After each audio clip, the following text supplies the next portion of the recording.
আসসালামু আলাইকুম, কী অবস্থা সবার? আশা করি সবাই ভালো আছেন।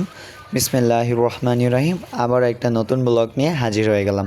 সকাল সকাল উঠে চলে যাচ্ছি এয়ারপোর্ট। আমি যাচ্ছি না, আমি যাচ্ছি কিন্তু আমি কোনো বাহিরে টাহিরে যাচ্ছি না। আমি জাস্ট আমার কাজিনকে দিয়ে আসতে যাচ্ছি এবং খালামণিকে দিয়ে আসতে যাচ্ছি। আমার খালামণি এবং বেবিটা আজকে সৌদি আরব তার আব্বুর কাছে প্রথম দেখা করতে যাবে। তো সে অনেক এক্সাইটেড। হ্যাঁ, তার বাবা অনেক এক্সাইটেড হয়ে আছে কখন তার ছেলেকে দেখবে। একটা বাবা তার ছেলের জন্য কি কি না করতে পারে আপনারা ভালো করেই জানেন। তার বয়স 2 বছর কিন্তু এখন পর্যন্ত তার বাবা দেখে নাই।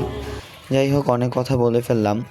আর এটা হচ্ছে 3য় টার্মিনাল, যেটার তৈরি করা শেষ কিন্তু এটা এখনও ওপেন করা হয়নি। যাই হোক, আমরা জ্যাম ছিল না রাস্তায়, কিন্তু অনেকক্ষণ সময় লেগে গেছে। কি যেন একটা ঝামেলা হয়েছে গাড়ির জন্য আমরা আটকে গিয়েছিলাম। তারপর হচ্ছে আমরা চলতে চলতে এসেই পড়লাম বাংলাদেশ আন্তর্জাতিক বিমানবন্দর টার্মিনাল 1।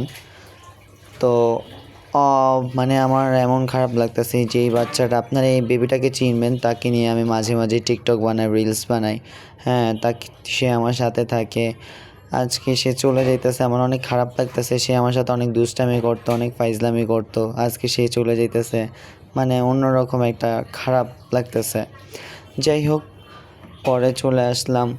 এখানে অনেক জ্যাম পড়ছে সিঁড়ির মধ্যে। ভাই, এইখানে কখনো আমি জ্যাম দেখি না, এই ফার্স্ট আমি এই জ্যাম দেখলাম। জ্যামের মধ্যে মিনিমাম 5 মিনিট বসে আছি।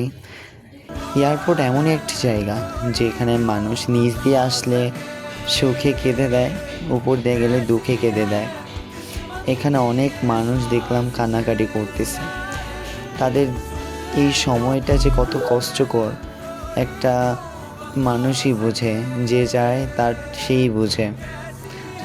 তো আমি এখানে নেমে আমার অনেক আপসেট হয়ে গেছি। তো আমি নামার পরে আমার ফ্যামিলি মেম্বাররা গাড়ি থেকে নামতেছে, তো আমি তাদের হেল্প করতেছি।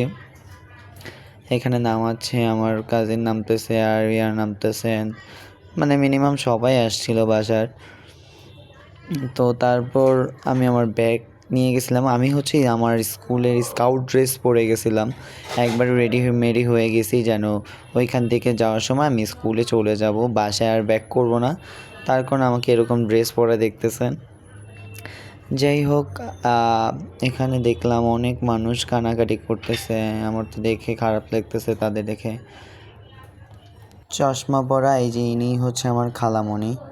তো ওনারে আজকে উনি আর ওনার বেবি আজকে যাবে তার হাজব্যান্ডের কাছে। তো কোথায় যাচ্ছে সেটাই বলা হলো না। সৌদি আরব জেদ্দা। তাদের উদ্দেশ্য হচ্ছে হজ করা। তো তার কারণে মেনলি হজের নিয়তে যাচ্ছে। এমনি মিনিমাম 1 থেকে 2 বছর থাকবে। তো আমি আপনাদের ঠিকমতো বুঝিয়ে বলতে পারছি কি না, এবং আমার গলার সাউন্ডটা একদম বসে গেছে। এই যে তারা ঢুকে গেছে, তাদের জন্য দোয়া করবেন, আমার খালামণি ও তার ছেলের জন্য।